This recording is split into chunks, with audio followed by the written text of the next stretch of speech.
I want to back up the substantiveness of multiculturalism and self-autonomy. And the theory of consolidation is one, which powerfully answers it. Huh?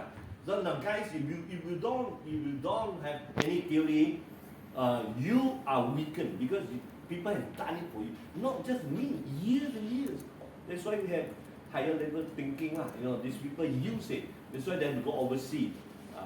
But we must recognize the right theory, right tools to analyze, to understand. And if I look at a situation, for example, SUPP, I can tell you 10 things based on this theory. Why it's good, why it's not good. Yeah, that is mine lah. But the other person, maybe you ask Dr. Sim, he will have to tell you something else. Of course, because he is not informed by theory. Yeah. Okay? So the same thing. That is the beauty of theory. Some people actually theory comes from practice. Okay, theory enriches practice. Okay, right? So these are things. So the next thing I want to talk about is leadership style. Leadership style. You see that now currently the foreign culture is plagued with a leadership problem. I would say one of them told me there's no leadership.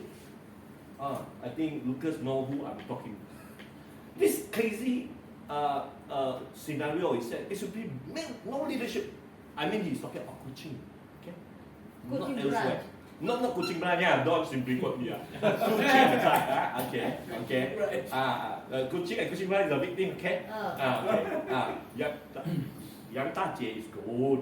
She's a leadership. Okay, I know her. So don't worry about that. I'm talking about coaching in general. Okay. So what is important is that leadership has style. Okay, you don't count on one leadership. There are hundreds of leadership styles. Now I just want to introduce one thing so that you can understand. But that theory of leadership style is the most powerful. Most powerful. Why I say so? Army is using it. Big businessmen using it. If you don't know it, it's fine because it's not big enough a problem for you to use that kind of theory.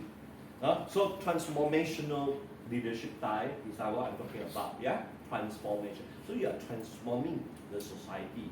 That theory is not new. It's Avolio and Bess and many scholars have used it.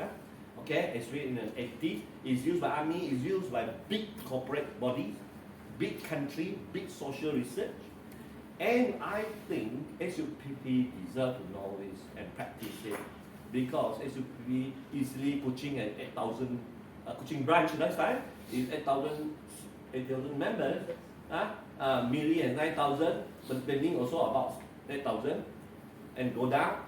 You see, these are big numbers. What are they doing? What are they doing and how they perceive the value and attitudes of the leader? Isn't that is political culture? Remember, you members, how you perceive the leaders. The attitude, I just mentioned two elements, ingredients. Okay, that is values and attitude. There are so many other things which I don't want to complicate because this is just a short talk. Yeah? So what we need to understand is that the value of SUPP in terms of leadership style is different. Maybe you have a perspective of leader. I have the one. And if a leader is good, I want my leader to be like that.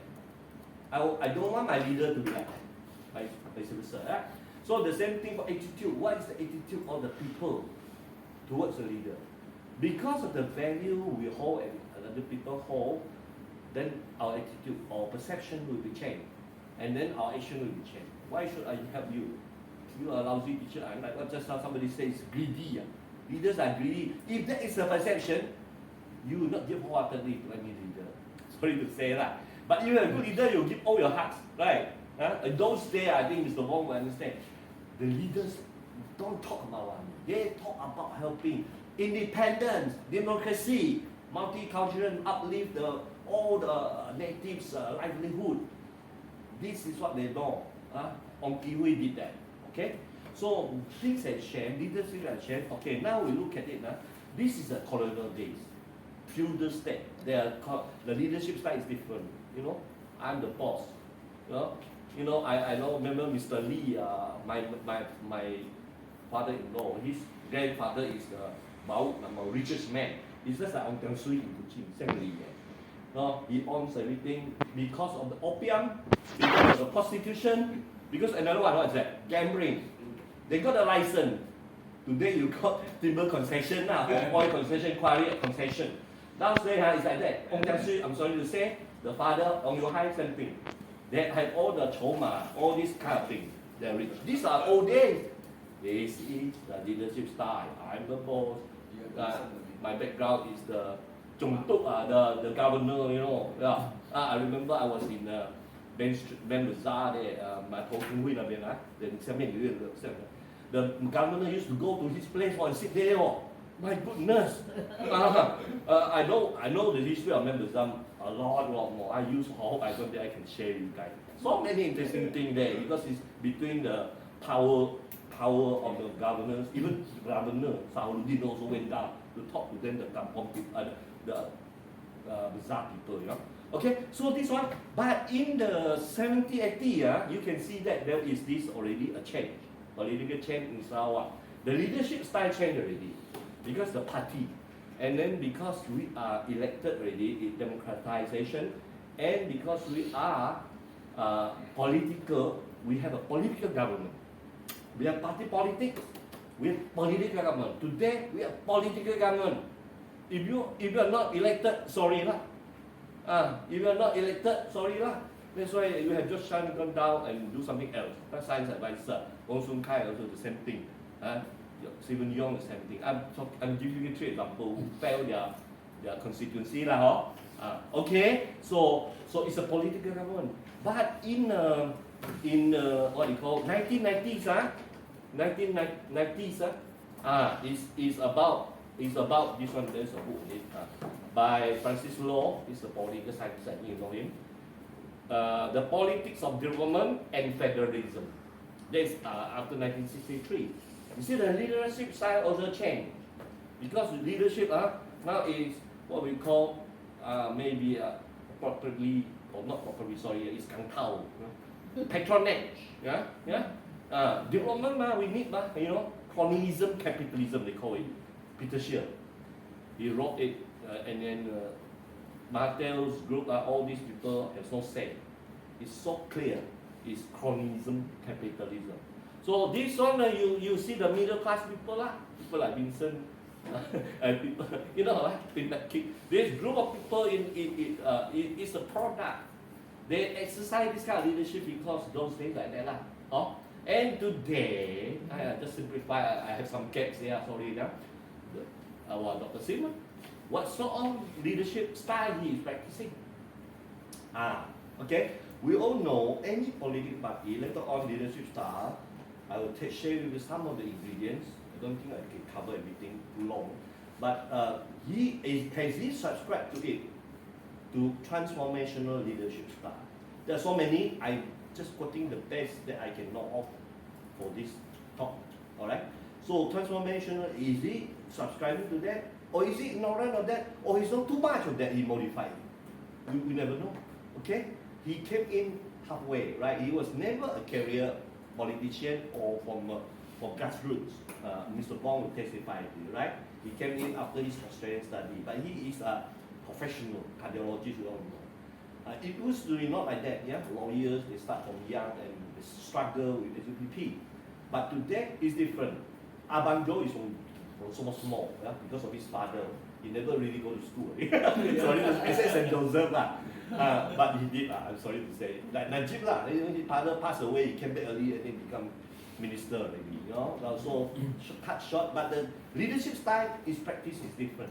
So now when I look at the last one is on the leadership style, just bear in mind the different eras or epochs of SUPP history. Then you think about the political culture. Is it because of the leadership? Is it because of the leadership style? And you must remember, leaders have followers. If leaders have no followers, there's no. That's why we have political culture, where citizens, how they react to the state, in terms of attitudes and values. Okay? Alright, so number one, transformational, maybe I start with the last one. It's called contingent rewards, or contingent rewards. It's in the theory, okay? So in other words, how does the people reward their people? If you are so greedy yourself, how do you transform your people? People needs reward. We are not talking about money only. We talk about other things like appreciation or that. So contingency reward is one of key elements of transformational leadership. Okay, we go back to number one. It's called vision. Vision. Yeah. That does SUPP has a vision? I don't know. Can you say yes or no, Mr. Bond, from your observation? Just give me yes or no. Does SUPP has a vision? You must. Yes. Vision. Yes. Yes. Okay. Good. Thank you. So the question is that in terms of this transformational, the vision must be shared. The vision must be shared. Honestly, I'm not clear. Okay. I don't know, Lucas. Are you sure? Are you clear? Are you clear what is all that? If you're having a vision or mission, but we are not practicing it. It's another thing. It's another thing. Okay. It's another thing. Written there. If you don't practice, it's another thing. So the vision, the third one, I'm talking about vision in other words. It not just have it, but need to share. Constantly, the leader need constantly, almost every occasion we share. Then he is practicing transformation leadership style. You want to transform the whole SUPP to a better, and everybody must be reminded to have it. Okay. So the second thing is intellectual stimulation. It's not my theory, by the way.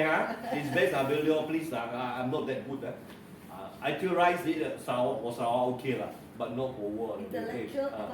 Intellectual stimulation. Okay.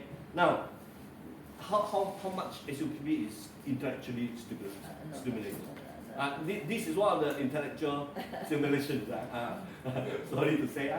But how many people come? I'm honestly tell you, only people. I don't want to talk down people but I want you to understand that people, they want intellectually challenged, and that is transformational. The members, the leaders must be changed intellectually. Otherwise, they will be remain like kampong, worse than kampong champion. Because they are out there. People move very fast. Like Singapore, if they don't have simulation, there's so many seminar conferences all over the world coming in. Almost every day I see Singapore. That's why if not, there is no simulation in terms of intellectuality. Habis cerita, they will lose every business, everything. People taken over. So the other one is motivation. It's all here. I'm sorry, I just keep it as much as possible to let you know. You can go back and read it. The motivation. So are we motivated in SUPP or wherever you go, whatever you do? Or are you self-motivated? We need to motivate each other. What are we going to do next thing? GE15, just like that guy.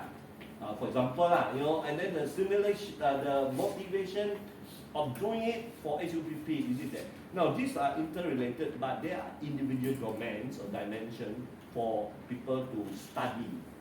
What is the relationship of intellectual this stimulation to the performance of SUPP, GE15 for example? What is the relationship? What is the effect of visionary, being missionary, shared vision to the GE15? If you don't talk about SUPP and so on, that one, then the vision over GE15, now GE15, what do you want? But he did say a lot of things in Cebu. Okay, Cebu can be good like Amsterdam, the next one. I don't know. But that is a cook up. Cook up or it's not a planned one. It's just ad hoc. Ad hoc. Ad hoc means on the spot. I say where is it in black and white. So you need reporters to do it for you. They're so scared of reporters. Reporter is the enemy. It is the politician. Because if you don't respect, so you see they come in, they put in. But it is like all other elements. It must be in practice. then we know that we are transformation. Now look at big country like US, like big army, thousand, and they are talking about war. If they don't have this transformation, then they will never move. They cannot be complete and move. And now in reflection, SUPP, and by extension your branch, do you guys have a transformational leadership style practice? Look at number 1, number 2, number 3. Your successor, number 1, number 2. If it doesn't have vision, if it's low here, you know what I mean? Not intellectuality. My goodness. Especially in Kuching branch, I know Kuching branch a lot.